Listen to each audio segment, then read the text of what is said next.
Good evening, everybody. Welcome to the annual legal seminar of the Bengal Chamber of Commerce and Industry. Our today's session is a very special session on IPR and its recent development. We have done this entire session on an online mode due to the demand from our neighboring states as well as from North Bengal and South Bengal. So we thought that as the participation is in large volume, we have had to make it in a digital mode. Thank you, everybody, my colleagues, my corporate members from different companies for joining us today. And I would now request my chairperson, Mr. Deep Narayan Mitra, the chairperson of the Legal Committee of the Bengal Chamber of Commerce and Industry, to give a formal welcome address. Good evening, everyone. On behalf of the Legal Committee of the Bengal Chamber of Commerce and Industry, I welcome you all to this session, where we will discuss about the recent development in the field of intellectual property rights. As you know, intellectual property rights are defined as ideas, inventions, and creative expression, based on which there is a public willingness to bestow the status of property. IPR provides such an exclusive right to the inventors or creators of that property in order to enable them to reap commercial benefits from their creative efforts or reputation. As you know, there are several types of intellectual property protection like patent, copyright, trademark, etc. Today we are lucky to have with us Mr. Subhatosh Majumdar, who is the founder of S. Majumdar and Company. He started his career as a technical assistant with patent law firm, and thereafter he is the founder of S. Majumdar and Company, which is really a command in today's practice in IPR practice. Mr. Majumdar has lot of his activities has really shown us the path. We would be happy to hear from Mr. Majumdar about this aspect of the law. And now, with those words, I would like to hand over to Mr. Majumdar to carry on the.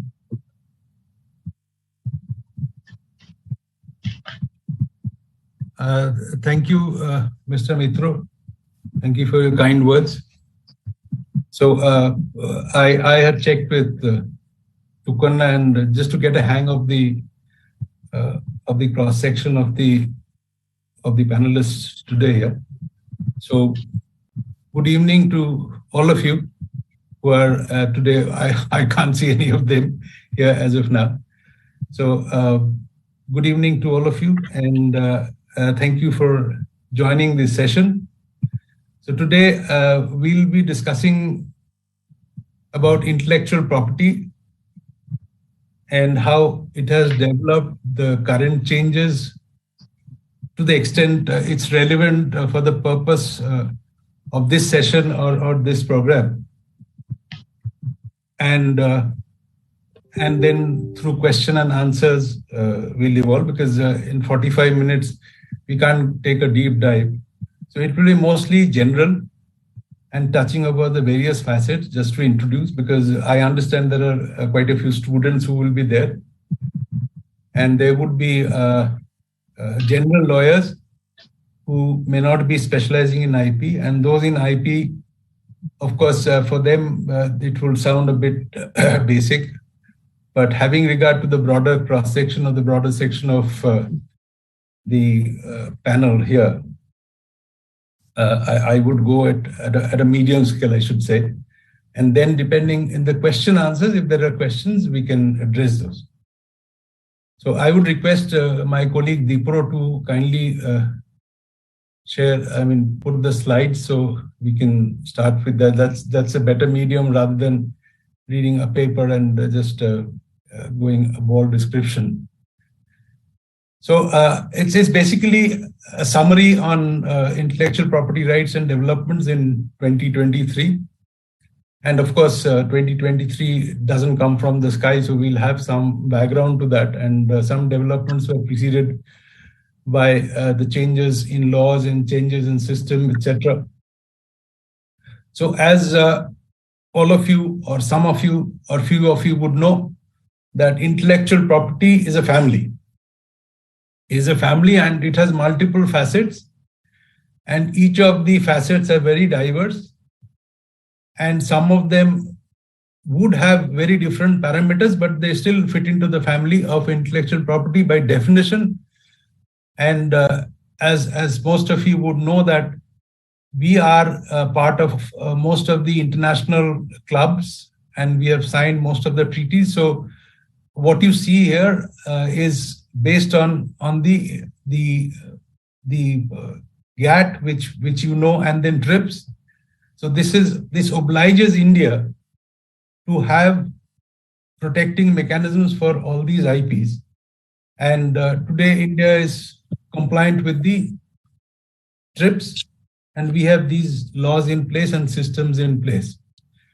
All the other members, all the other jurisdictions which are members of the TRIPS would generally, now some of the countries have their own reservations, but we are not getting into all that. Those are a different kind of issue altogether.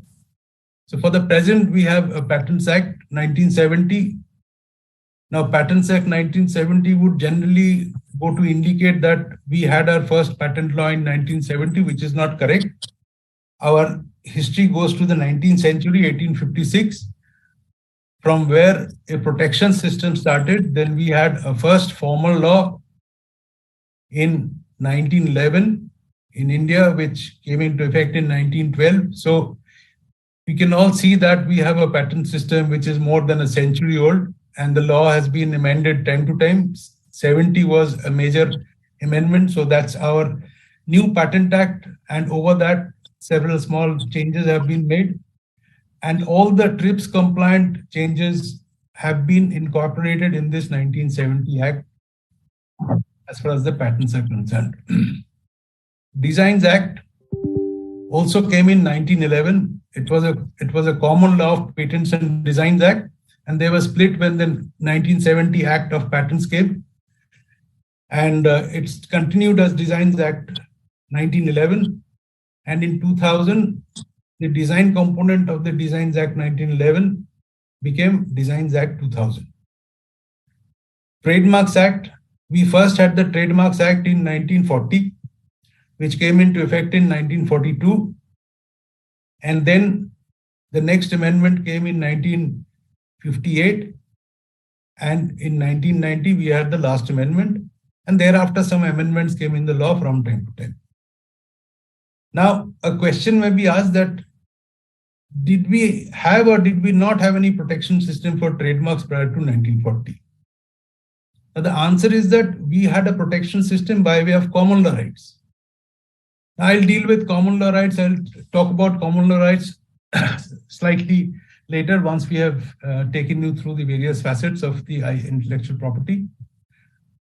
Copyright Act, as you know, that as the name itself suggests, the right to copy. So it's only the creator who has the right to copy.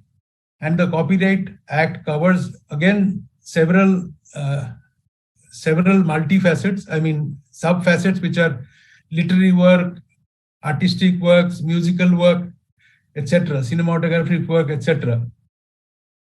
And then we have geographical indication of goods, which includes like our Darjeeling tea, and a whole lot of even Joynagar Moa, Bangla Rashogolla. These are GIs which are registered, and the right holders have exclusive right on this intellectual property in the form of GI. Then protection of plant variety and farmers' rights. Now, this is if somebody would create a new plant variety or a new genus of plant, can protect plant varieties. Then semiconductor and integrated layout design. Now, this is purely an electronic product, but it doesn't fit into any of the laws. So a law, I mean, specific law has been created, which is the Semiconductor Industrial Circuit Layout Designs Act. But this is a very scarcely used law, and there are very few registrations under this. So the main elements or the main facets are patent, designs, trademark, copyright, GI. GI is also coming up. I mean, we don't have many litigations in GI, but the first litigation was handled jointly by our firm and Mr. Sinha Paritosh Sinha's firm. So that was the very first litigation in India of intellectual property. And we succeeded. It went up to the Supreme Court, and in all the rounds we succeeded. And I don't get into the details of the litigation because we are on a different topic altogether today. It's a more of an educational scenario. Now, come to the next slide, please. Now, this is iPhone. Now, why is an iPhone being shown here? Now, it is a single product. Now, we are trying to show what we are trying to show is this product can itself be candidate for several IPs. For example, the operating system can be covered under a patent. The touchscreen, the camera, they're all candidates for patents. Then the iPhone design, as it looks, is in fact a candidate under the Designs Act. And there are all these GUIs which you can see. They are also protectable under the Designs Act. And just for your information, just less than 2 weeks back, the Calcutta High Court had held that GUIs are protectable. And one GUI application was rejected by the Designs Office. So that order has been set aside and the matter has been sent back to the Designs Office for fresh consideration. This is Justice Kapoor has decided the matter. So Calcutta makes us proud that it's the first the High Court of Calcutta which has recognized that GU can be a candidate for registration and protection. Now, initially, 2 registrations were actually granted, then they stopped granting registration. Although India has joined the Locarno Convention and the Locarno Agreement, but the department, but anyway, now it has been sent back. They will consider. So I would say that it's not sub judice, but still I shouldn't discuss because the Patent Office will decide the matter and the matter will be under a legal consideration. Now, iPhone is a trademark. The Apple device, which you can see, is a trademark. So you can see, and then the software, ringtones, etc., images, they can come under copyright. So under the one product, they can be candidates for large number of IP. And so when you're copying, when you're carrying an iPhone in your pocket, you can see that the number of IPs you're copying. Now, I'll tell you just a give you a small example. I visited the factory of Panasonic in Japan. This was in Kyoto. And that factory was for electric shavers. So I had asked one of their very senior attorneys, they had the patent department also in that if somebody will copy this product, this electric shaver, how many patents will he infringe? He said 51 patents. Which means what? I mean, every small component which are patent worthy are protected. So there are innovations in every part of it. Now you see a camera. Now let's say iPhone 13, iPhone 14, you wouldn't see much of contribution in terms of the device.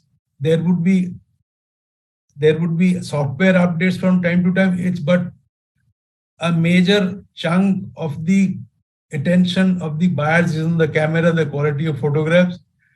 So how does a camera become good?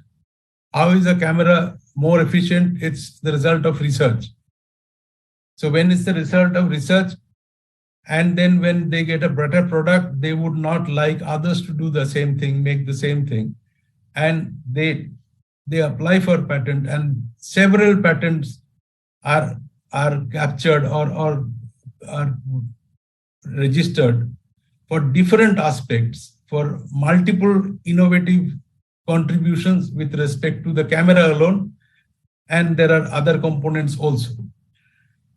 So you can see that intellectual property is like a fence which surrounds us. Now, how does intellectual property help us? Let's see, if I buy an iPhone, I mean, how does the intellectual property help us? The intellectual property helps us because this iPhone is able to protect its features. Then it will be motivated in making more research and bringing us more and more efficient and better products. Now, if everybody starts copying, then people will not share their innovations. They will not disclose their innovations, and it will remain a secret like Coca-Cola formula. And it will hamper the growth of research and development. So protection is important. And for protection, quality of inventions are important. For quality of inventions, again, incentive like protection. So they are like a clock, it goes, they're intertwined in terms of their existence. So next slide, please. Now, here, the most important thing with respect to IP is that I want to adopt a new trademark, for example, or I want to make a new design for my product, whatever my product may be. For example, I want to manufacture a mineral water bottle. I want to I'm doing business of mineral water, and I will put it in a bottle. And when I put it in a bottle, the bottle can have a design which is new. So I try to design something new and try to register the bottle.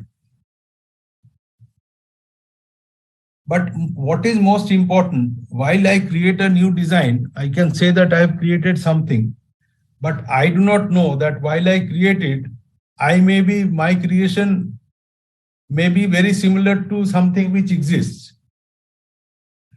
So it's extremely important that before a IP is adopted, proper searches should be done.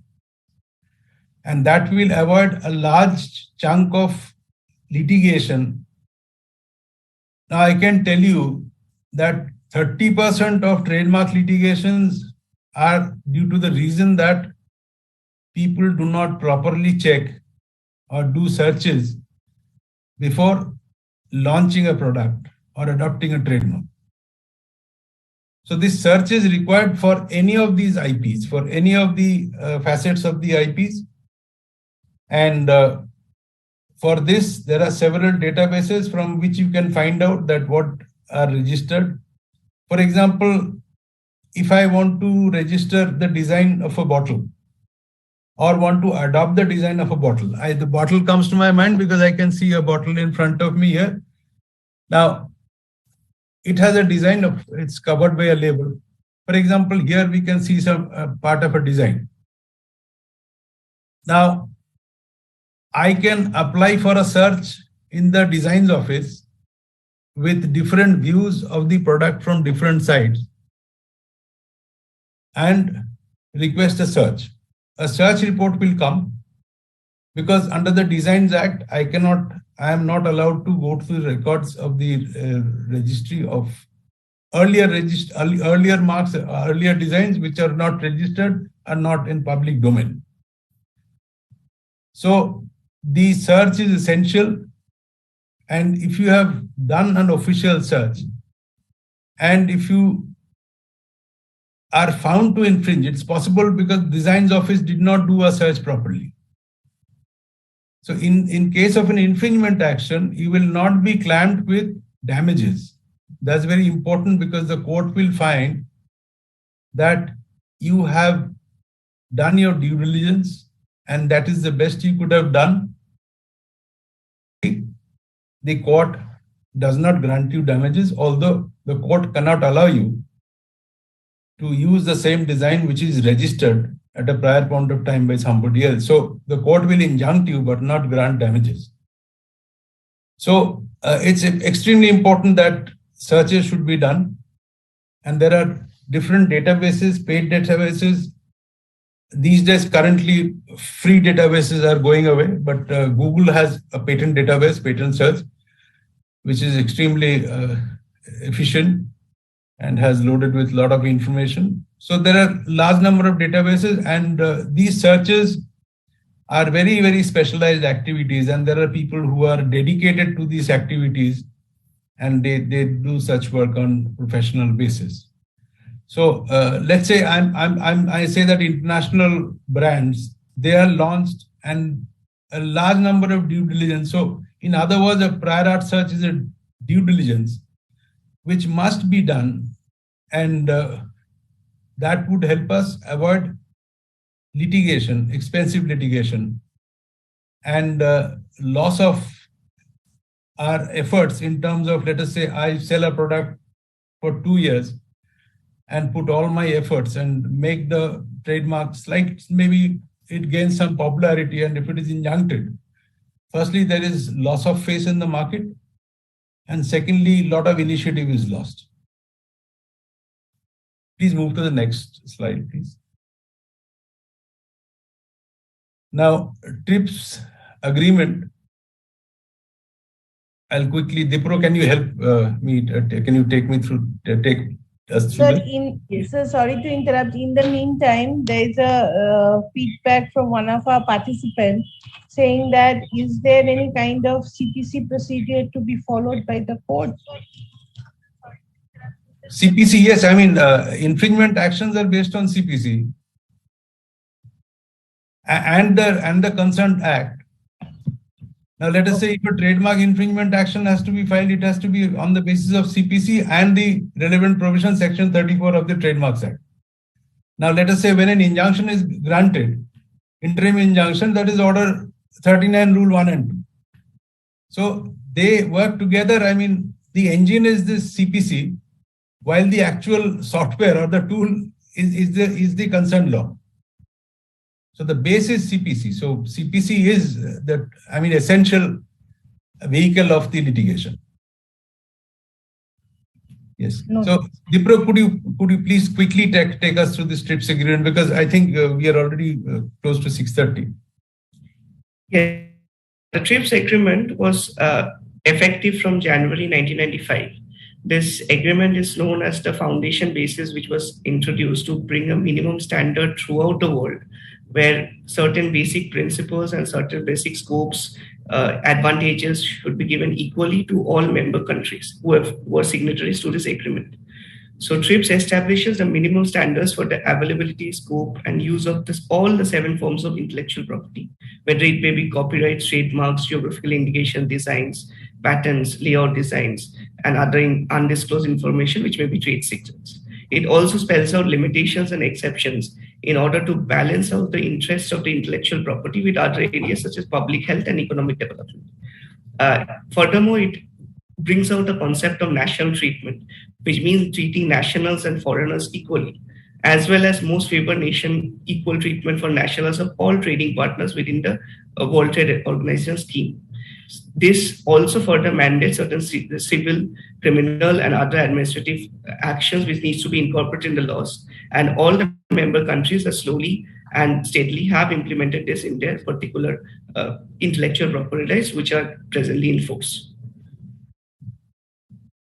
Yes. Now, this is a patent document. I mean, a patent, once you grant, a patent is granted, this is the document which is a certificate of patent.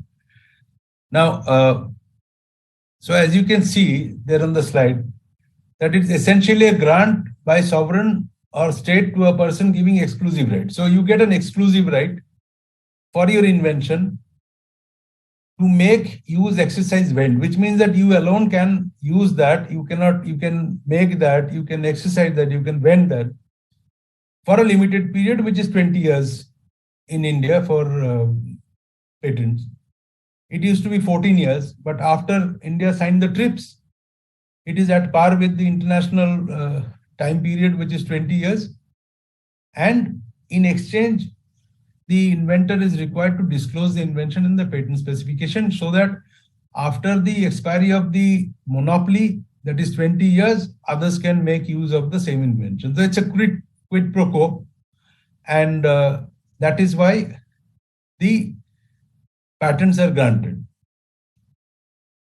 And the disclosure is important anyway. Now, coming to no evergreening. Now, no evergreening means that these were the provisions which were brought. 3D is a provision in the Patents Act, which has been brought by the Indian legislators.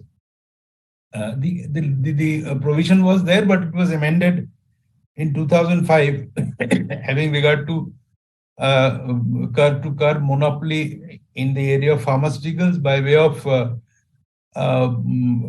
incremental changes and for evergreening. Today, the Delhi High Court has granted an injunction in a cancer drug against Boehringer, where it has denied an injunction and has claimed a fine of 2 lakhs against the patent holder for seeking to prevent others. Because the court finds that it had a patent earlier and it has applied for a second patent, effectively extending the term of the first patent. So after 20 years, another patent is being filed to extend the same monopoly. So that is what is prevented by Section 3D, and there are other provisions as well. Now, other salient features are revocation of patent by the government in public interest. Now, public interest is a very complicated subject in the sense that it is diverse, but mainly it's healthcare is one of the key issues. Apart from that, there is compulsory licensing, and in the recent times, in the last about 40 years, there has been only one compulsory license granted to a cancer drug, and that was for the excessive price of the product. Sorafenib was the name of the product. Then use and acquisition of patents by government for public purpose. Now, if as we know that the public need overrides private need.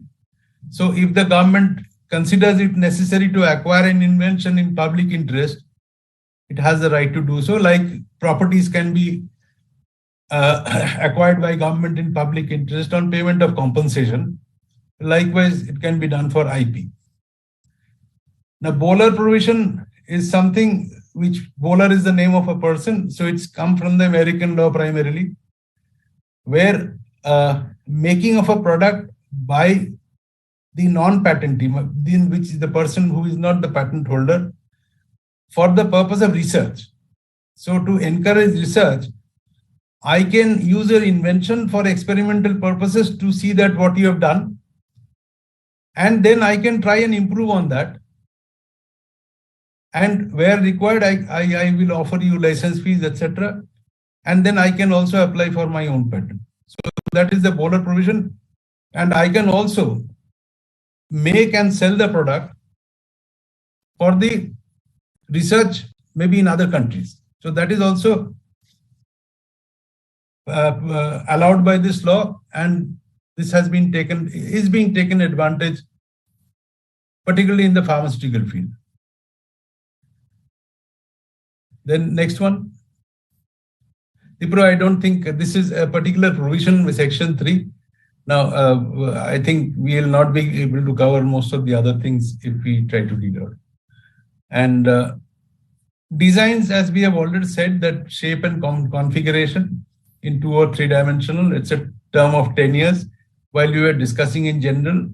So by design, we are protecting the external features of the product and getting the same kind of monopoly.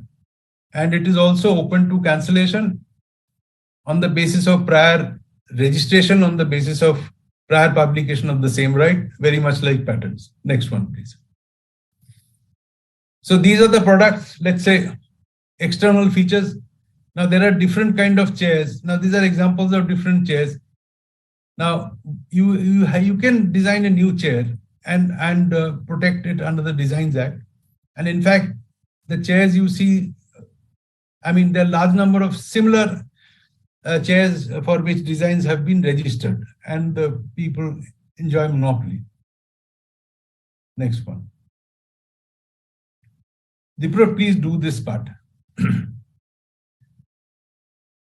Now we come to trademarks. Now, trademarks, the essential idea of a trademark is to identify a product.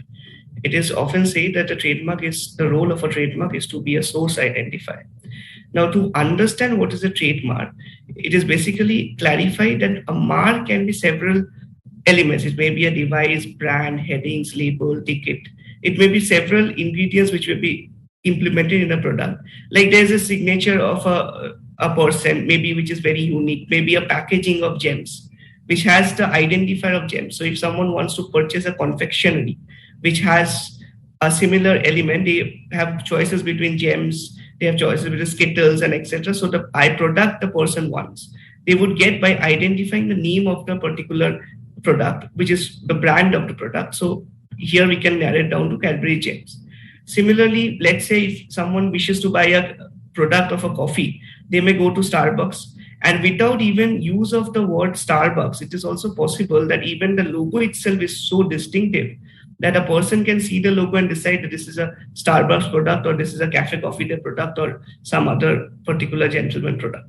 Now, all these trademark marks, which are in various forms, once they can become an identifier and they meet the two basic criteria laid down in the Trademarks Act. One, it has to be represented graphically, and secondly, it has to be in a form where it has to act as a distinctive element. It has to have a distinctive characteristic. If these two elements are met, then it can be registered as a trademark, which is defined, and trademarks, as it is known, can be indefinitely renewed for a period as long as it wants. In India, especially, there are 10 years periods for a trademark. Once a 10-year period expires, the present applicant may apply for another renewal, and that will extend for 10 years. Interestingly, one of the oldest trademarks which were there, they are still present and subsisting for over 200 and 300 years, because there is no expiration, and so people can keep on renewing the mark until they are identifying the source. They can be there. There are trademarks like Coca-Cola and etc. were in business for hundreds of years, and still they are known as a prominent feature, and everyone can identify the products. Even it may be taken that trademarks, even if I go into this particular slide, it would be evident that even the shapes of certain products, like the Pepsi bottle or the Coca-Cola bottle, they themselves have become so distinctive that they also perform as a trademark as source. Because if there's a glass bottle of Pepsi, people, even with the shape of the product, can realize that it's a trademark. Now, initially, the idea was these marks would have been designs, because that's a feature of a shape which has been protected. But over time, it may happen that the people become so much known and familiar with the particular product that the shape of the product itself becomes an identifier, and that may be protected. So this is a classic example of trademark and design influx in that manner.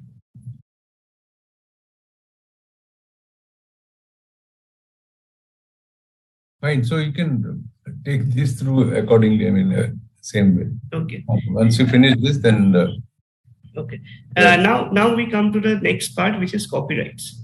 Now, copyrights is basically the right. I mean, the name itself suggests, as it was lightly pointed out a little while back, that it suggests it's the right to copy, and it has been the oldest theory of copyrights has been that whenever the pen leaves the paper, an original work may be created. So whenever a particular author is creating a book, he's writing something which is coming out from his original inventive creation, that particular representation of that particular form in the literal sense. It is important to know that in copyrights, ideas are not protected. However, the representation of the idea in a tangible form is protected. So if a person has an idea of a very excellent book or a very excellent picture or a very excellent painting, till he has the idea, that may not be protected. But once that painting is drawn, maybe you can see the top image, maybe a picture is clicked, maybe a painting of a boat is drawn, maybe a music is created. The moment that creation has happened, that particular thing, if considered on the parameters of novelty and originality, if it is an original work, then a protection is granted. Now, essentially, copyright has 6 particular elements. One is the literary work. The other is the dramatic work, musical works, artistic works, cinematograph films, and sound recordings. The courts have recently expanded the scope of Copyright Act by including even softwares, computer programs, the script of the same to be a part of literary works which may be protected. In this regard, we have images of a book which is 1,000 Splendid Suns. The entire book is protected because of copyright. The packaging, the design of the Lay's label, though the Lay's is itself a trademark, but the manner, the representation of potatoes, the color, the artistic work, that may be an artistic work which can be protected under copyrights. Similarly, A.R. Rahman creating a musical song, that song itself, the lyrics is protected under the literal works, and the song will be protected under sound recordings. And when a movie is made, let's say one of the most popular Bengali movies, Gopika in Bakhabai, so that movie itself is a cinematograph which is protected, and even images, photographs are protected. The copyright gives the longest protection in all IPRs apart from trademarks, which can be indefinitely renewed. Generally, the protection is 60 years, but it varies. It may be from the date of the publication year or from the date of the death of the author.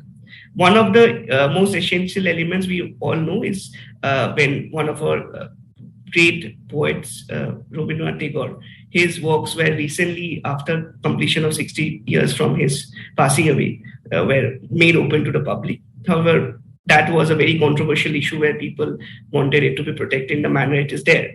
However, that has come into the public domain, so similarly it proceeds. Yes, next slide, please.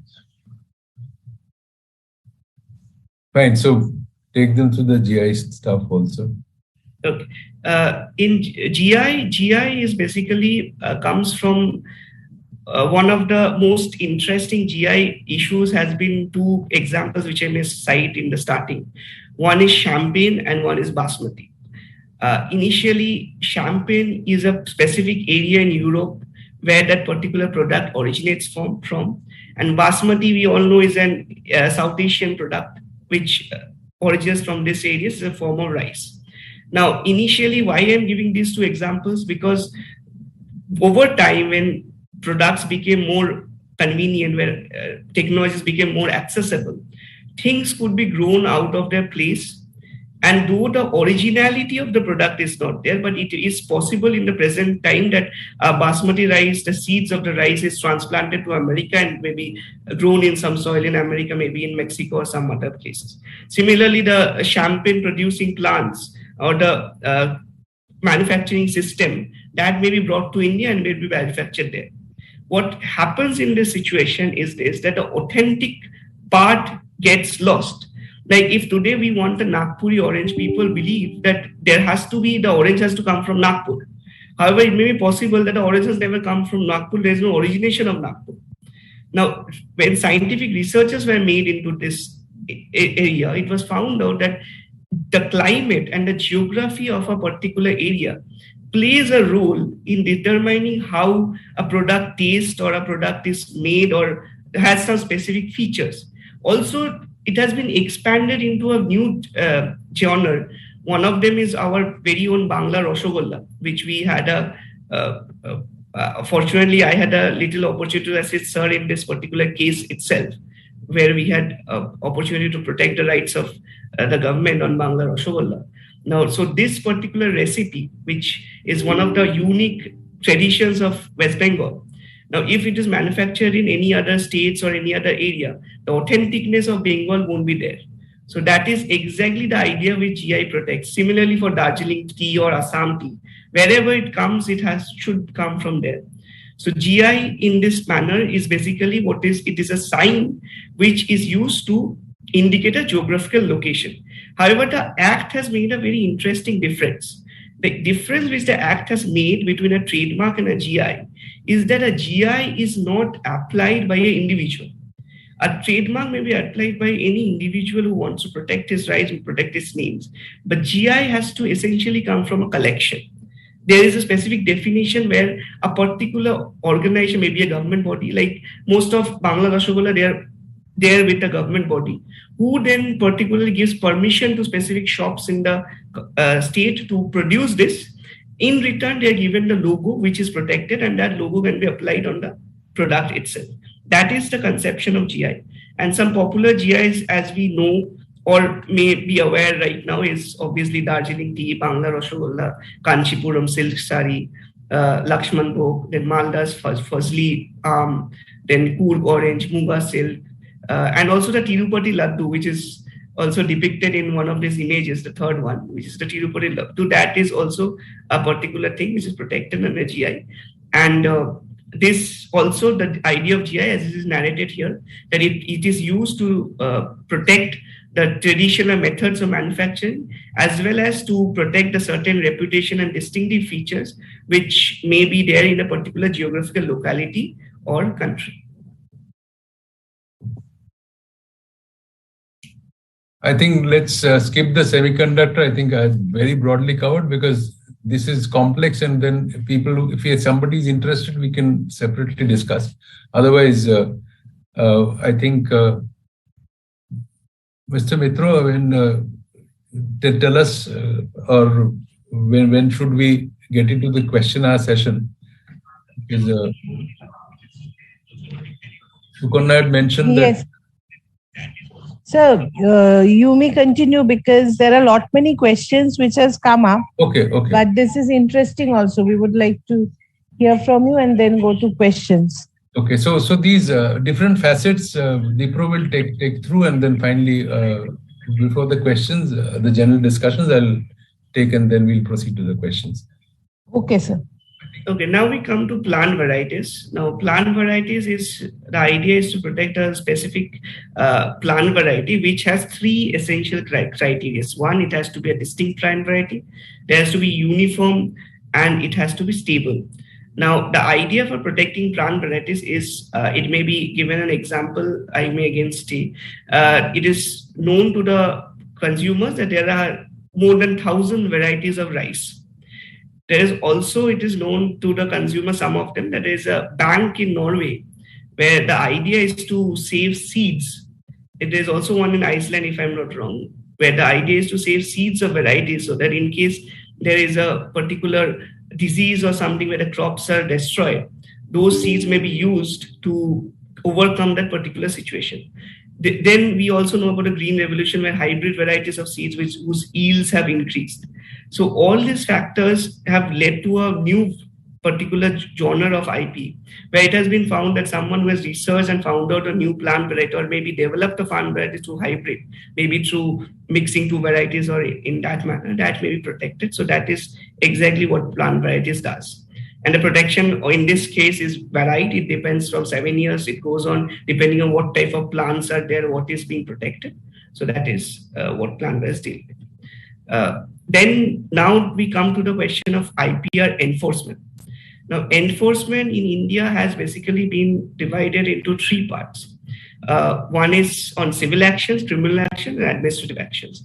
Now, the reason for going through this is, if maybe we'll come to this topic later in this discussion, that a bill has recently been introduced in the parliament, which has proposed that criminal actions should be removed from the scope of several acts. So there would be no criminal penalties and there would be no criminal imprisonment. Fines may be imposed, but criminal actions would be taken away. That is called the Jan Vishwas bill, which Sir would probably take in a couple of times. Now, but presently, these criminal, civil, and administrative actions, it is to be noted that all the IP laws do not give all three actions. Like for a Patents Act, criminal actions are not possible. Initially, customs actions were permitted in Patents Act, where customs could stop imports of products where patents were being violated.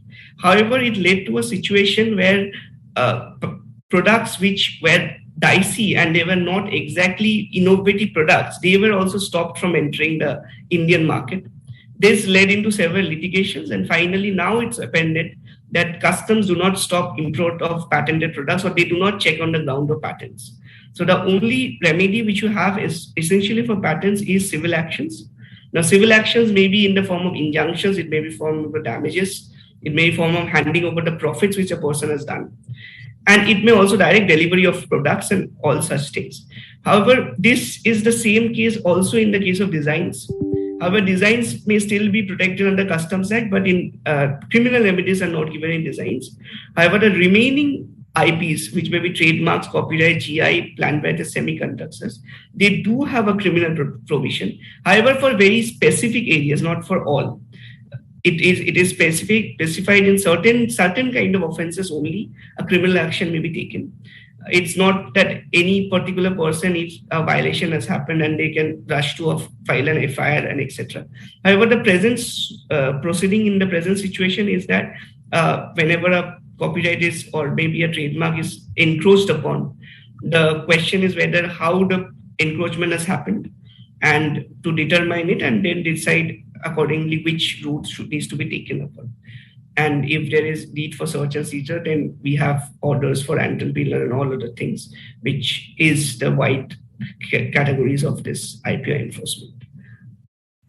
Sir, if you may take on this. Yes, I'll just give one or two examples. Now, as Dipro mentioned, that in trademarks, you have civil action, you have criminal action. In copyright, there is civil action, criminal action. But under the Patents and Designs Act, there is no criminal action. So any infringement can only be interfered with or obstructed or stopped by way of civil action. Now, there is a provision in the Patents Act which requires that the patent holder, that is the owner of the patent, would file an annual working statement. What is an annual working statement? Now, let us presume that I am a patent holder for iPhone, Apple iPhone. I have 5 patents. So the law obliges me that I should inform the patent office at the end of the year. There is a period specified, which they call prescribed period. The extent to which the invention has been used, the value of the products which are sold during that period, and if there is any license in place, if I have appointed any licensee within the geography of India, and what license fee has been recovered, etc. It's a full disclosure kind of situation. And if I fail to provide such disclosure, there is provision for fine going up to 10 lakhs of rupees and imprisonment. Now, if somebody copies my invention, there is no criminal remedy. But if I do not submit a disclosure of the working of my invention, I can go to jail. So that kind of situation, the representations have been made to the government. So the government has taken a position which is this Jan Viswas Amendment of Provisions Bill, where it took inputs from us and other practitioners as to which areas in IP the criminal elements can be taken off. So this was one example. Likewise, there are other provisions where it would help, because if the basic law does not provide for a criminal proceedings, just for non-compliance of certain, then the motivation for innovation would be lost.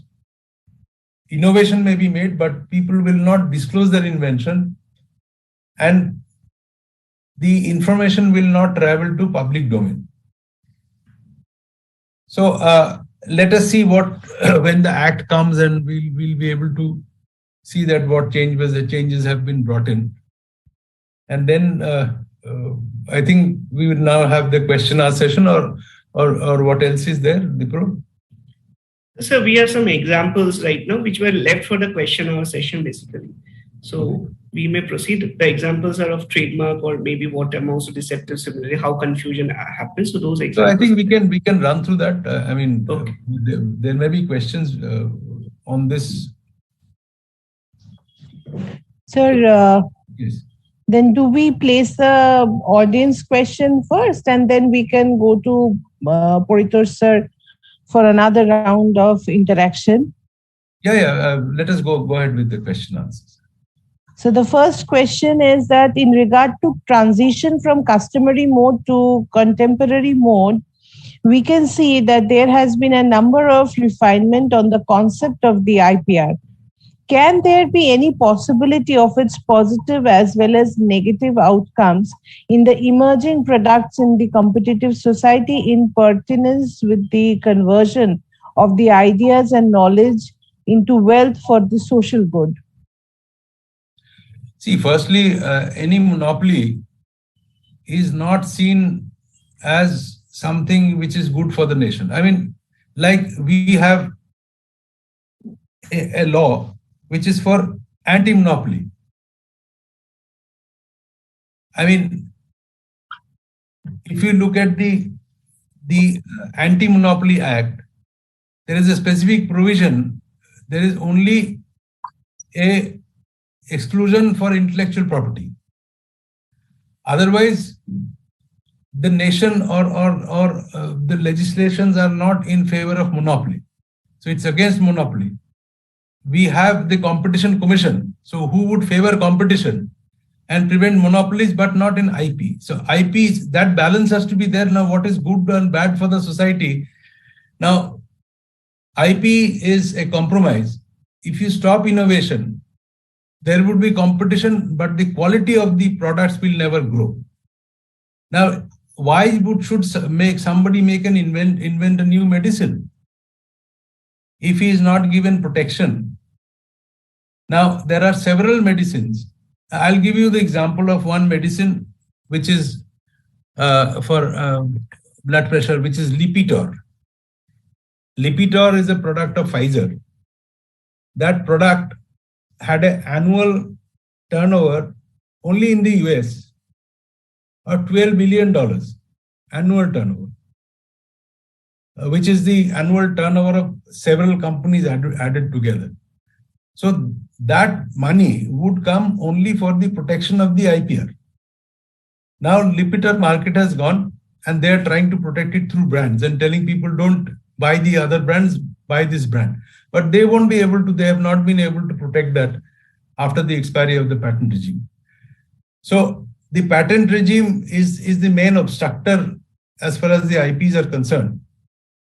So the remedy is that they have a fixed term. They are not forever. Like trademark can be protected for 200, 300, 400 years. Like Cadbury, nobody has a concern that why Cadbury is a trademark and it is renewed and it continues to be protected. There is no public interest associated with Cadbury as a trademark. But the public interest would come up with respect to particularly pharmaceutical products where the Indian Act has several focus. It can't take away rights for having signed trips to stop drug patents. Now, let me tell you that this was in the 1970s. Mrs. Gandhi had proposed that drug patents would be abolished.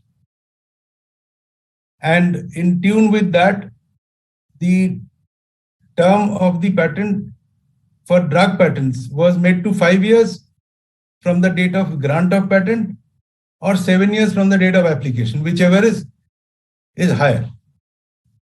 So that was the regime, and within that period, nobody brought new drugs to the country. You had to import drugs because the foreign companies were not inclined to sell the products in India. So if you had to import a product, it was unaffordable. Now they sell it here at a higher price and they give license to others, so they are able to capture the entire market. You pay a price, but it's not a price which kills you. So the access to the product is available if protection is given, and such protection has to terminate after a certain period of time. So that is where the balance has to be struck. I mean, if I take a single path that no patent should be granted, there wouldn't be development. So we'll have to balance this development versus protection. I don't know if I have answered the question to the satisfaction of the person who has asked the question. And sir, it was a very detailed answer. We will get back to you with his feedback. The next question which comes up is a brief highlight on the Mr. Abhimanyu Das says absolutely you have answered him thoroughly. Thank you, sir. The next question comes up is a brief highlight on the boon and the bane in contemporary notion of intellectual property rights in pertinence toward digitization, where by the concept of digital marketing of a product has been enhancing at large in the global competitive dais. So here, if you can give a view on that. See, as far as digitization is concerned, now as we see that the expansion of the IPs, now we have IT Act, which comes in, which has both civil and criminal elements. And so digitization would share some borders with IT Act, and it would have some borders with Copyright Act. So that is something which has to be understood, and any protection is banned. Now, if I circulate a video without taking a license, I cannot watch a TV today without a license, because if the money which I pay to the service provider is a license fee. So for channels, if you see that, okay, 30 rupees a month, 40 rupees a month, 50 rupees a month, what? That is a license fee. So at the end user level, for each user, you have a license fee attached. So whether you call it a boon or a bane, it's something, if you don't pay, you will not be able to see such programs. Nobody will create it. You won't see good movies. You won't see.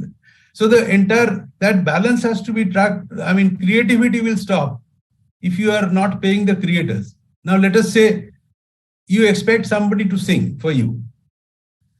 But then, let's say on the street side, you find that good singers sing. We stand for a moment, we listen to a song, and then we go away. Maybe 5 people go and pay him 10 rupees each. But maybe he is entitled, his talent warrants that he should get more money. Now, if he fixes an amount, if he puts a guarded area, and if he wants you to buy a ticket and go, you go. And then for some events, you pay a premium price and go and witness a program. So the question is that what you pay is for the talent. You pay for the creativity. And you have to pay a price. Now, again, the boon is we are getting that product.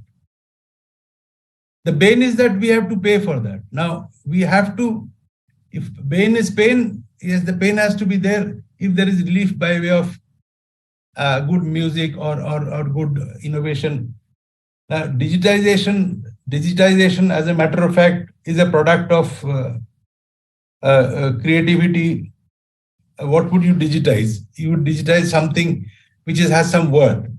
So if you do it in a legal manner, it's fine. If you don't do it in a legal manner, the laws are against you. It's very general. I mean, the questions are very specific. Now, I think in a program like this, you can't be very specific unless you have very special topics. True.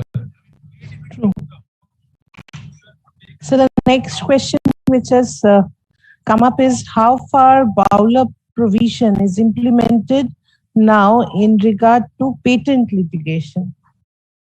It's heavily implemented. I have handled at least 7 to 10 cases, and there has been many more cases. And Delhi High Court is mainly the forum where such cases have been. Where very recently also some order has been passed. I wouldn't name the parties. So it's very seriously and regularly implemented in India as far as pharmaceutical products are concerned, and bowler exemption is particularly applicable for pharmaceutical inventions. The next question, which has been put forward by Mr. Abhimanyu Das from Shiliguri is, sir, kindly refer to the EEL. Yes. What is EEL? Yes, sir. Abhimanyu, if you can just quickly tell us.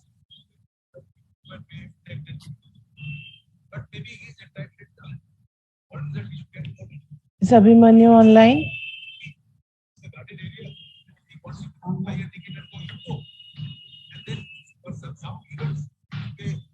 So we will get back to you on this, because right now we couldn't get through Abhimanyu, who has put up this question. Okay. With this, I would request Mr. Paritosh Sinha to take it up. Sir, over to you, Paritosh, sir. Sir, it was a wonderful session. Hearing you always has been a pleasure and very, very enriching, not only for students, but also for legal professionals. I had one query which I think may be of interest to the viewers here. What I wanted to ask you was, what would be the impact of artificial intelligence on IPR? Because the current IP regime only permits a person to be a proprietor or owner of an IP. What happens if any form of IP is generated or invented by artificial intelligence? That's a burning question, Mr. Sinha, and a very good question. Now, as you rightly said, part of the answer which says that under the current regime, there has to be an inventor, and the inventor has to be a natural person. So if it is an invention by the natural person, the artificial apparently has no role. Artificial is something which is created by a machine, by a system, by a software. Now, I can tell you what is most interesting is that in South Africa, very recently, the first patent has been granted, which is created by machine and software. And in Europe, the law is, such laws are in the process. I mean, they are being debated now because artificial intelligence is again a creation of human brains. And then at a point of time, it's very difficult to link the artificial intelligence with the inventor. The reason being that it's like a rolling mass of ice, which starts rolling from your hand, and then it grows and grows and grows and sort of takes motion. So we don't know. I mean, it's very recent. I mean, this is all in N22 onwards. And we had a talk from one of our friends from South Africa who has informed us about this. And in Australia also, similar work is in progress. And I mean, to formulate as to how to get away from create a special niche area for machine-made inventions, and how to protect them, and how to distinguish from the human elements which are involved in creating a machine. So that's very broad. That's an area which is developing, Mr. Sinha. And your question is pat on the point. And I mean, it's a good question. And the answer is yes, the work is in progress. So it's work in progress. And the Australian patent, the South African Patent Office, the commissioner, when asked, he said that, okay, I mean, we have granted this and let's see, I mean, this, if what happens with this.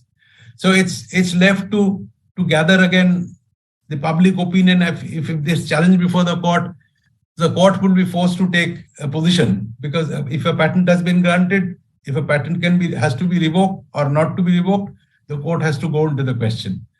So the ball is already rolling, and this rolling ball will come to other countries also will come to India, I guess. Thank you so much, sir.